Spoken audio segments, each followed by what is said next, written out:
Welcome, Fright Night Vault listeners. Tonight, we travel far from the noise of the city to a quiet stretch of farmland where silence has its own kind of echo. If you're new here, subscribe to the vault and never walk alone again. Tonight's story, The Friend by the Window, starts now. The Danners lived far from anyone. A tired farmhouse crouched between acres of tall grass and wind-bent trees, the kind of place where sound traveled slowly and every creak of wood felt alive. Caleb and Miriam had two children, Grace, 16, and little Eli, who had just turned 13. Eli was quiet, one of those kids who spoke to corners, who laughed softly when no one else was around. At first, they thought nothing of it. Every child, they figured, makes up friends in lonely places. But sometimes at night, they'd hear him whispering. Low, rhythmic conversations that stopped the moment a door opened. "Who are you talking to, honey?" Miriam would ask. And Eli would smile, eyes darting toward the window. "Just him," he'd say. "He says he used to live here." The curtains never stayed closed after that, and though the house always felt cold, the window in Eli's room was warm to the touch. By autumn, the house had started to change. The wind no longer whistled through the cracks. It breathed, slow, steady, deliberate. Eli stopped playing outside. He stayed in his room most days, talking to the empty space near the window. Sometimes he'd laugh, but lately, his laughter didn't sound like his own.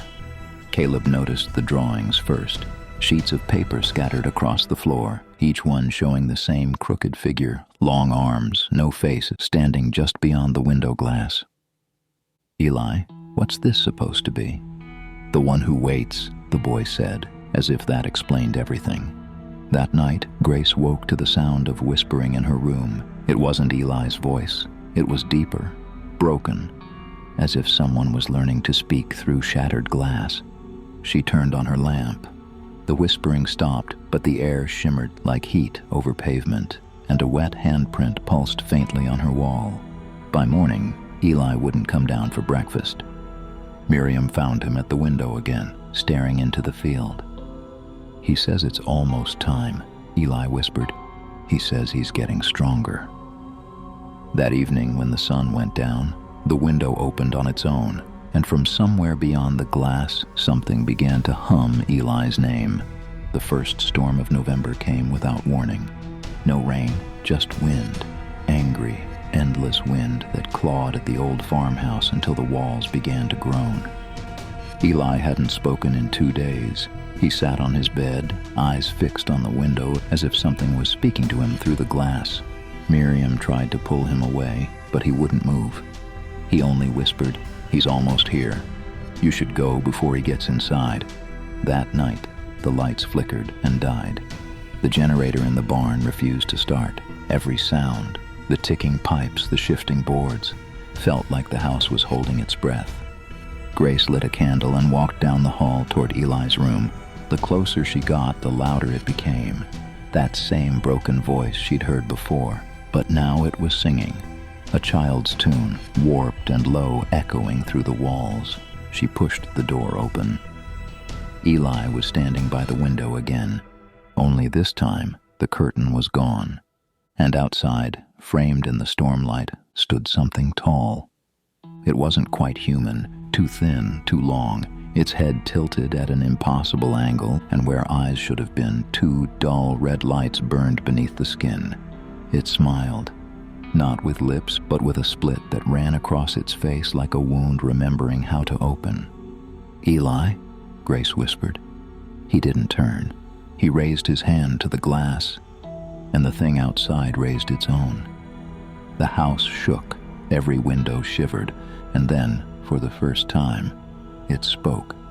Not from outside, but from inside the walls.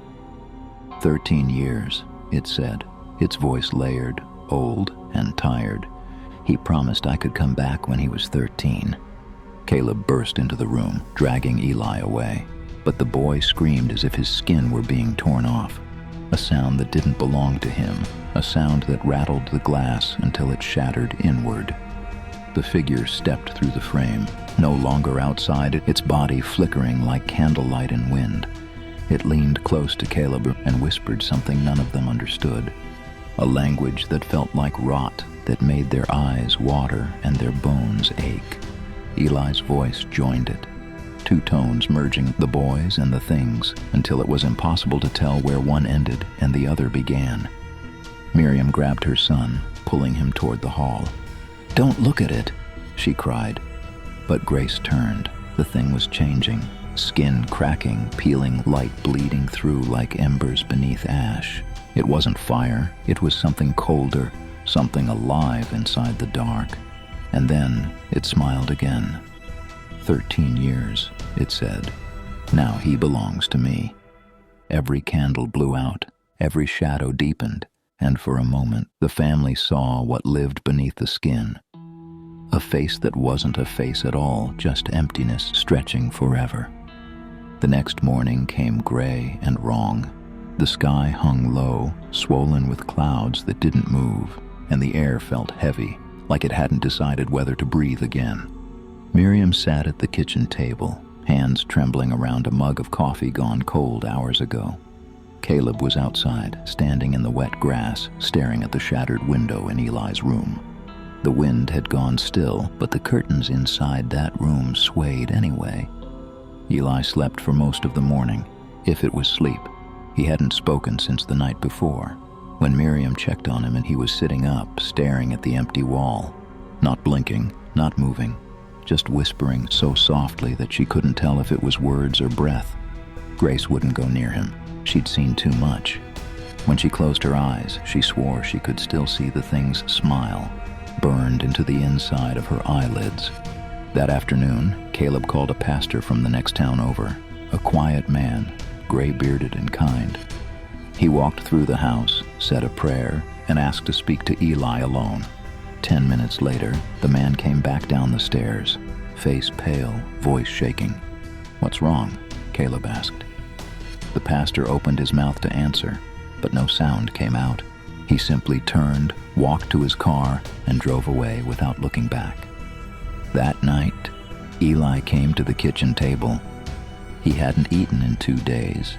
Miriam tried to smile, to say something normal, but when she met his eyes, her heart stopped. They weren't blue anymore. They glowed faintly red in the dark reflection of the kitchen window. He smiled at her, a calm, empty smile that didn't belong to a 13-year-old boy. "Mom," he said softly. "He said I can stay now, but you have to leave the window open." Caleb slammed his hand on the table. "No more of this," he snapped. But Eli didn't flinch. He just tilted his head the same way the thing had, slow, unnatural, almost curious. That night, the wind returned, not like before. This time, it knew the house. It came through every crack, every seam in the wood, and it carried the faint sound of whispering children. Grace woke to tapping on her window. 3 taps, pause, 3 more. She didn't move, didn't breathe, but the voice that followed was soft and familiar. "Grace, it's me. Let me in." It was Eli's voice. Only Eli was asleep down the hall. She froze, her body shaking so hard she thought she'd scream, until the tapping stopped. Morning came again. The air smelled like rain that never fell. The Danners decided to leave. They packed what they could fit into the truck and didn't speak a word. But when Caleb went to load the last box from Eli's room, the window was open again. The bed was empty, and written on the wall, in long, uneven letters, were the words, "He said I can come home whenever I want." They searched the fields for hours, calling his name until the sky turned red with sunset. But the only thing that answered was the wind dash dash, low, rhythmic, like a child humming through the trees. The Danners left that night, and no one's lived in that farmhouse since. But people still see a light in the upstairs window. Sometimes they say it's a candle. Sometimes it moves like someone waiting there. A shadow that never turns away. And if you stand close enough, you can hear a voice from behind the glass, soft and young, whispering to something you can't see. 13 years. And now it's your turn. If you enjoyed tonight's story, like, share, and subscribe to The Vault. And never walk alone again. Slip on your headphones, turn out the lights, and if your child ever says they have a friend by the window, don't look to see who it is.